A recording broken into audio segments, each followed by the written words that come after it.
My name is Allison. I'm 62 years old this year. I usually help out with harvesting at a nearby farm and work as a store clerk at the shop. I've always enjoyed agricultural work, and since my husband Travis retired, I've taken it up not only for the income, but also to keep active.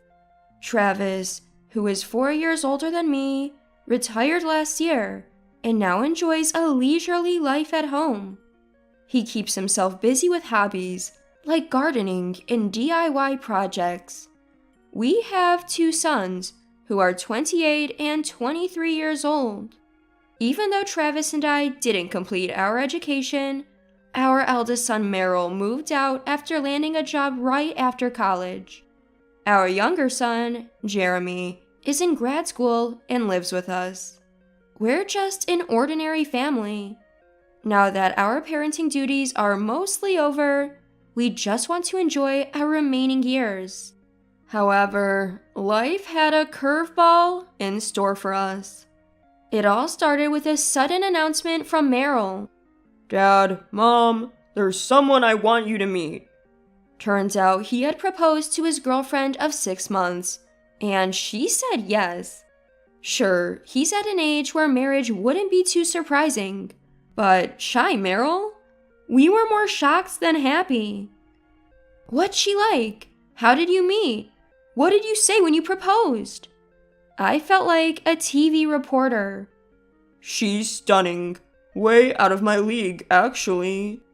Our faces softened at the sight of our son's bashful expression. That Sunday, Merrill brought his fiancée to our home. Her name was Cindy. Tall and slender, with striking facial features, and draped in high-end designer clothes and accessories. While she was undoubtedly beautiful, something about her seemed restless and a little superficial. She examined our entranceway mirror and displayed antiques like an appraiser, questioned the brands of our furniture, and even felt the texture of our teacups. It made us uneasy. Our introductions went smoothly, and it was when I headed into the kitchen to cook dinner that things took a turn. As I was prepping the pan and chopping ingredients, I noticed Cindy standing behind me. "Well, what brings you here?" "Did you and Travis drop out of school?" Cindy suddenly asked. "Yeah, we did. I had to give up on my education in 8th grade due to illness. Travis always dreamed of being a carpenter, so he quit school as soon as he got into 9th grade to pursue that." Cindy shot me a look that could only be described as ice cold, like some high society type looking down on the common folk. Then Cindy shifted her line of questioning to my kitchenware. "You're using such a generic pan?" "Excuse me?" I thought she was going to offer to help, but her words were wildly off from what I'd expected. Keeping my cool, I said, yeah, it's handmade by an artisan. Simple but very functional." Cindy then picked up the pan and examined it closely.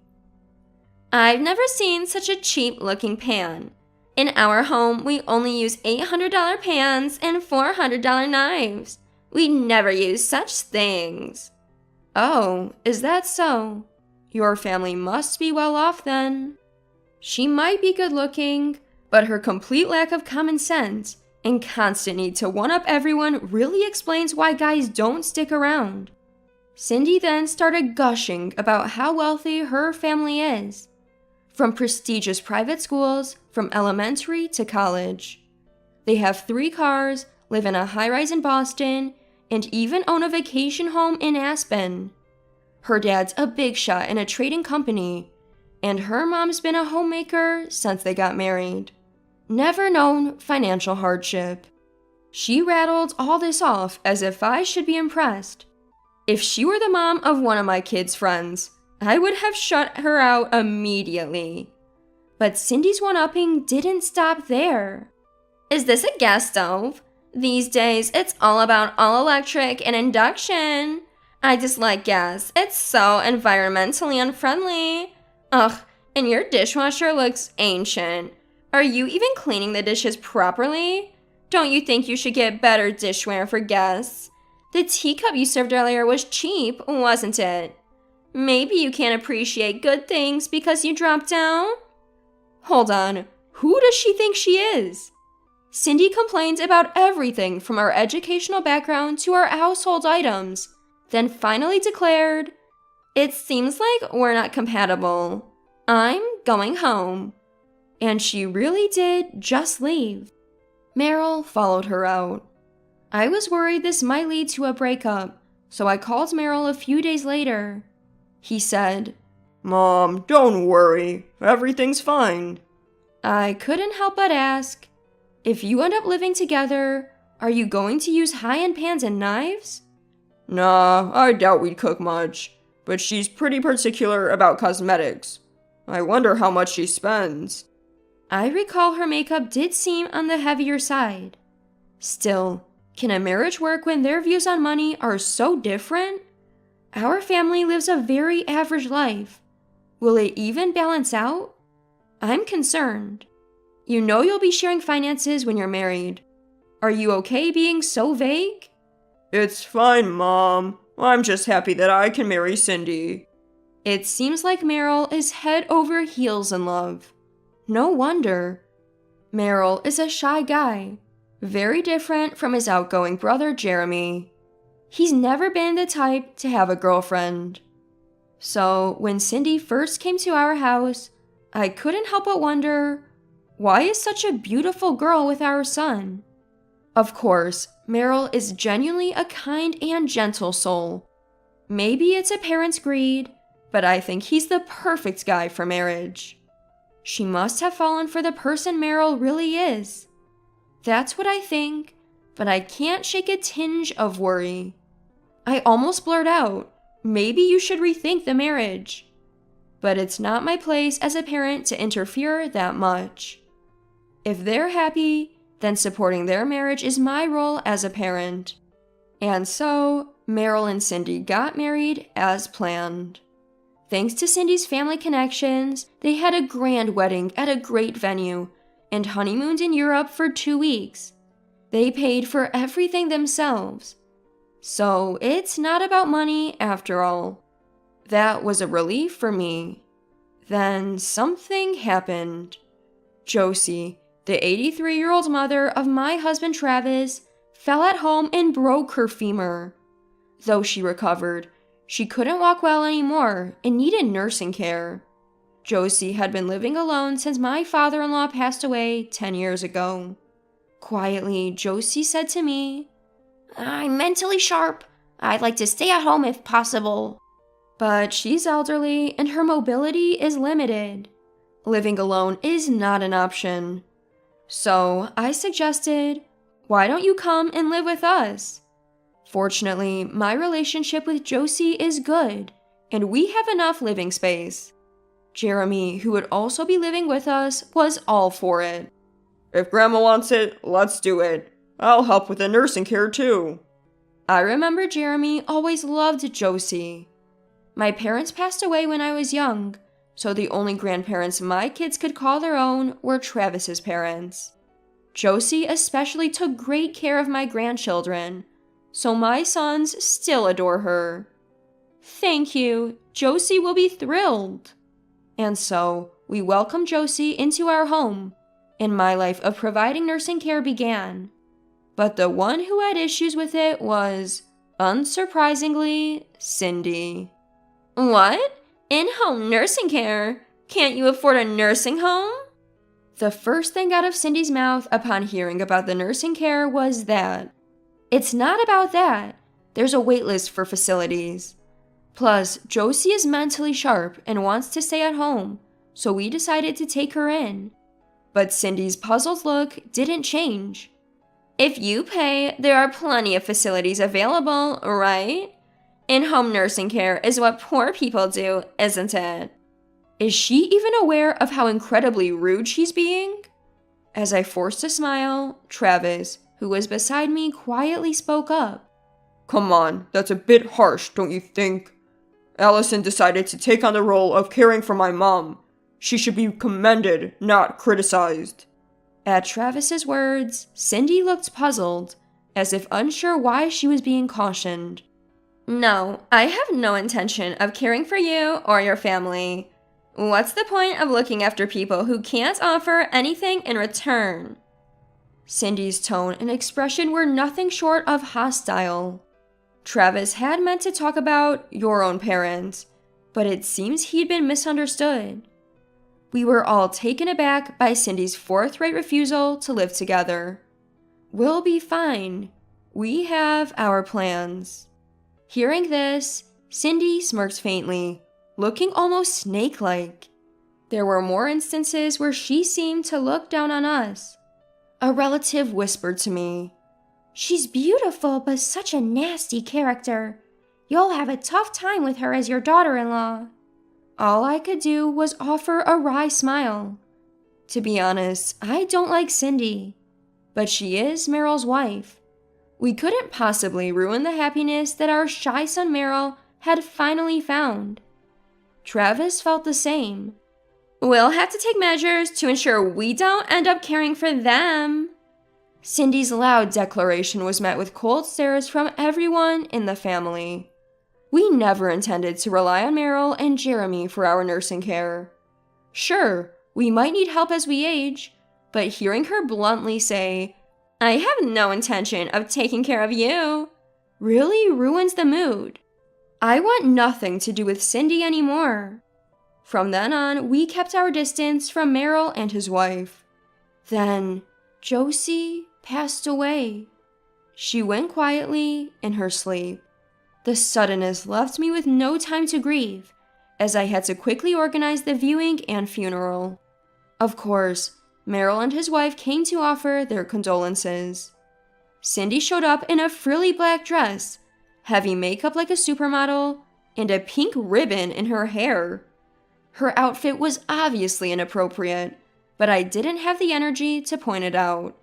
The moment came when I thanked her for attending, right after the viewing, and as we transitioned to the meal. It's good that you only had to provide nursing care for 2 months before she passed, huh? Cindy's voice resonated in the solemn atmosphere. Clearly, the room stirred, and I nearly dropped the food I was holding. Meryl seemed genuinely saddened by Josie's passing, but how would he react to his wife's words? I glared at Cindy with a piercing gaze. She continued, "I've been thinking we'd be inconvenienced if you had to rely on us for nursing care from now on." Her phrasing was both irritating and tedious. What are you trying to say? I barely managed to keep my anger in check.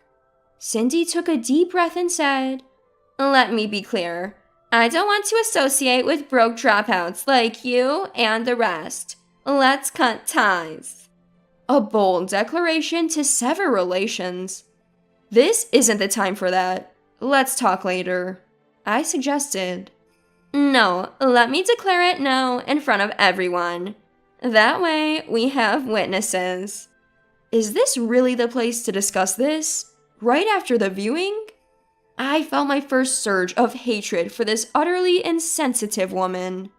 Just when I thought I'd lose my cool to confront her, Travis, who had been sitting quietly with his eyes closed, spoke up. Fine. If that's how you feel, then you can take all of the $3 million in cash. And the land, too. He said, addressing Jeremy beside him. 3 million? Land? Cindy murmured, looking perplexed at Travis. Jeremy exchanged a glance with Travis and said, Sure thing, Dad. If we cut ties, Meryl and his wife are nothing to us. Jeremy gleefully shouted, 3 million, here I come, and stuck out his tongue at Cindy. What's this 3 million? What money are you talking about, father-in-law? You have no right to call me father-in-law. You just severed ties, so we're strangers now, aren't we? No. Cindy stumbles over her words. Travis piles on. We own 3 properties in Boston, just have a boat, and our vacation home is in the Hamptons.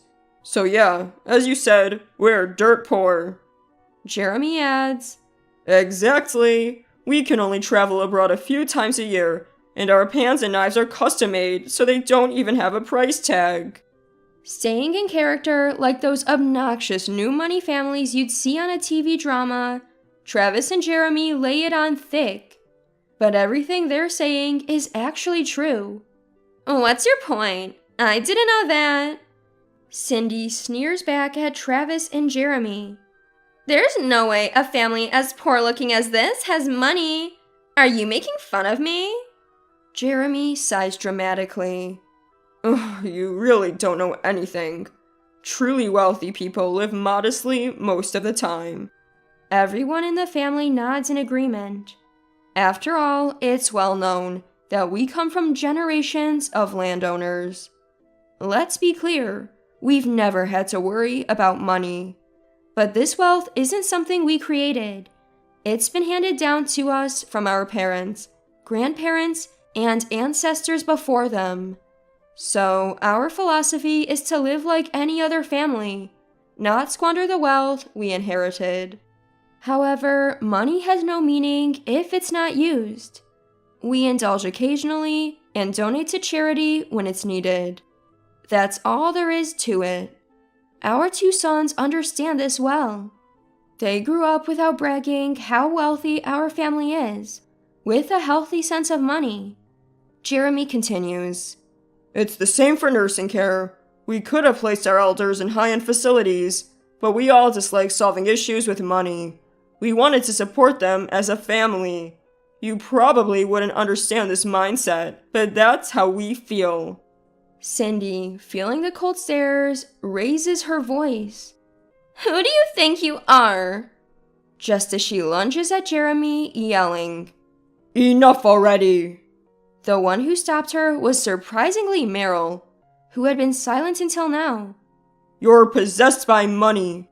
What are you even talking about? You're all appearances. The 3 cars at your parents' place, they're Travis's company car and rental cars. Even that vacation home is just a company cottage you rent. Your mom told me you got your pots and pans from a thrift store. You never took school seriously, even though your parents sent you to private schools from elementary through college. Can you stop insulting my family now? At Meryl's brutal truth, Cindy's face turned beet red, and she lost her composure. Hey, stop it! Not here! Nobody cast a sympathetic glance at Cindy, who now had tears in her eyes. Afterwards, Meryl and Cindy divorced. Cindy was blindsided by Meryl, whom she deeply loved, asking for a divorce, and she was quite disoriented. If we're divorcing, I want $3 million in settlement money, she demanded. Or give me Travis's land and I'll agree to the divorce. Things seemed like they would get complicated, but Cindy's parents stepped in and smoothed everything over. Her parents, who were sensible people, apologized profoundly, saying, Our daughter probably has issues about money. We're sorry for her behavior. Apparently, they had spoiled Cindy, their only daughter. Meryl, who had fallen for Cindy's looks, ended up marrying her, but not for the right reasons. After the divorce, Meryl moved back home. I guess I really can't pick women. What should I do now? He would complain about this while drinking with Travis and Jeremy. Dad, what should I do? How did you end up marrying Mom? Do you want someone like Allison? Well, Mom has always been on my side and she's kind. Yeah, I like someone like Mom. Jeremy, refilling his brother's glass, said, Man, Meryl, if you keep talking like a mama's boy, you can forget about remarrying. But his words didn't resonate with the intoxicated Meryl. I've got it. Before getting into a relationship, I'll have Mom vet her. Hell, Dad and Jeremy can help appraise too. Meryl, that's absolutely not happening. Both Travis and Jeremy looked at Meryl, visibly exasperated. Meryl, you're something else. I couldn't help but smile as I listened to this conversation. Parenting sure is challenging. I wonder if spring will ever come for my Meryl. All we can do as parents is watch in silence. And it's a bit Frustrating.